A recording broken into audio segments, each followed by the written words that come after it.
दरबार हत्याकाण्डको 18 वर्ष पुरा कसरी भयो, यसको रहस्य के हो? सन् 2001 को जुन 1 तारिकका दिन राज परिवारका 10 सदस्यको हत्या भएको थियो, जसलाई दरबार हत्याकाण्डको नामले चिनिन्छ। नेपाली जनताले आधुनिक इतिहासकै सबैभन्दा नाटकीय र अकल्पनीय घटनाको रूपमा यसलाई सुनेका थिए। युवराज देवेन्द्रले राजा वीरेन्द्र, रानी ऐश्वर्या, अधिराज कुमारी श्रुति, निराजन वीरविक्रम शाह, काका धीरेन्द्र शाह, काकी शान्ति, श्रद्धा जयन्ती र श्रद्धाका पति कुमार खड्गविक्रम शाहलाई गोली हानिसकेपछि युवराज देवेन्द्रले आफैमाथि गोली प्रहार गरेको बताइएको थियो। अर्को दिन अस्पतालमा गम्भीर घाइते भएका भनिएका युवराज देवेन्द्रलाई राजा घोषणा गरिएको थियो र उनका काका अधिराज कुमार ज्ञानेन्द्रलाई नायबी अधिकार सुम्पिएको थियो। राज परिवारका सबै सदस्यको सामूहिक अन्तिम संस्कार गरिएको थियो। सब थोक खराबबाट अझ खराब हुँदै गइरहेको थियो। नेपाली जनताले राजनीतिक दलहरू र तिनका नेताहरूप्रतिको विश्वास गुमाउँदै गइरहेका थिए। नेपाली जनता मध्ये केहीलाई त पुरा बहुदलीय व्यवस्थाप्रति नै मोहभङ्ग महसुस भइसकेको थियो। माओवादीको धम्की र दबाव बढ्दै गइरहेको थियो र नेपाली जनता राजनीतिज्ञहरू र सरकारलाई विश्वास गर्न सकिरहेका थिएनन्। तर यी सबका बावजुद कोही थियो जसलाई नेपाली जनता विश्वास गर्न सक्थ्यौं। कोही थियो जसलाई नेपाली जनता आफ्नै मान्न सक्थे। उनको चम्किलो मुस्कान र राम्रो व्यक्तित्वका कारण नेपाली जनतालाई उनी र उनका परिवारप्रति विश्वास रहेको थियो।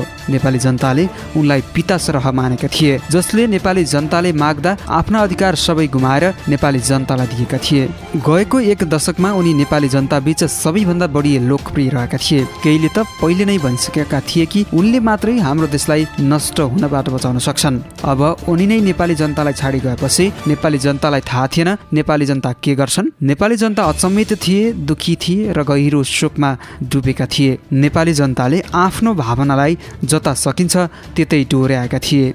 जुन 4 तारिकका दिन राजा दिपेन्द्रको मृत्युको औपचारिक घोषणा गरिएको थियो र ज्ञानेन्द्र नयाँ राजा घोषित भएका थिए। षड्यन्त्र सिद्धान्तले बल पुर्याइरहेकै बेला नेपाली जनता मध्ये केही अझै यो तितो सत्य स्वीकार्न तयार भइसकेका थिएनन्। नयाँ राजाले सर्वोच्च अदालतका प्रधान न्यायाधीश केशव प्रसाद उपाध्याय र सभामुख तारानाथ राणा भाट रहेको एक उच्चस्तरीय छानबिन समिति गठन गरी घटनाका सम्बन्धमा छानबिन गर्न आदेश दिएको थियो। 1 हप्तापछि समितिले राजालाई प्रतिवेदन प्रस्तुत गर्यो र त्यसलाई सार्वजनिक पनि गरेको थियो। प्रतिवेदनमा लागू पदार्थ र रक्सीले मातेका युवराज दिपेन्द्र घटनाका दोषी रहेको निष्कर्ष निकालिएको थियो। नयाँ राजाले पारम्परिक तर गम्भीर उदास वातावरणयुक्त समारोहमा दोस्रो पटक राजगद्दी आरोहण गरे। 1 शताब्दीसम्म नेपालमा शासन गरेको राणा शासनलाई उखेल्न भएको आन्दोलनको अन्तिम चरणको रूपमा बाजे त्रिभुवनले भारतमा शरण लिँदा सानै रहेका उनी त्यस्तै किसिमको समारोहपछि राजगद्दीमा बसेका थिए। राजा ज्ञानेन्द्रले सुरुदेखि नै आफू आफ्ना दाजु दिवंगत राजा वीरेन्द्र भन्दा फरक रहेको स्पष्ट पार्दै नेपाली जनताको दुःखलाई चुपचाप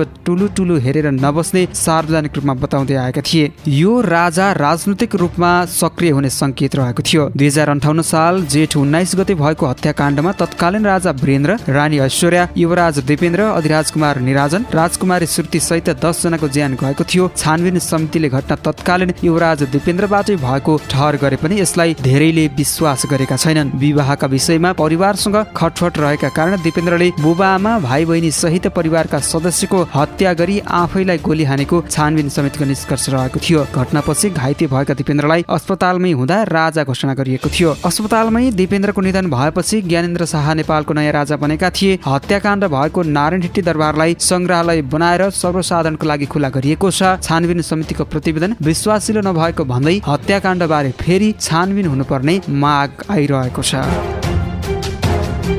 एन सञ्चारको विशेष रिपोर्ट। हाम्रो रिपोर्ट कस्तो लाग्यो? जस्तो लाग्यो त्यस्तै प्रतिक्रिया दिनुहोला। अन्तिममा हाम्रो च्यानललाई सब्स्क्राइब गर्न नभुल्नुहोला। धन्यवाद।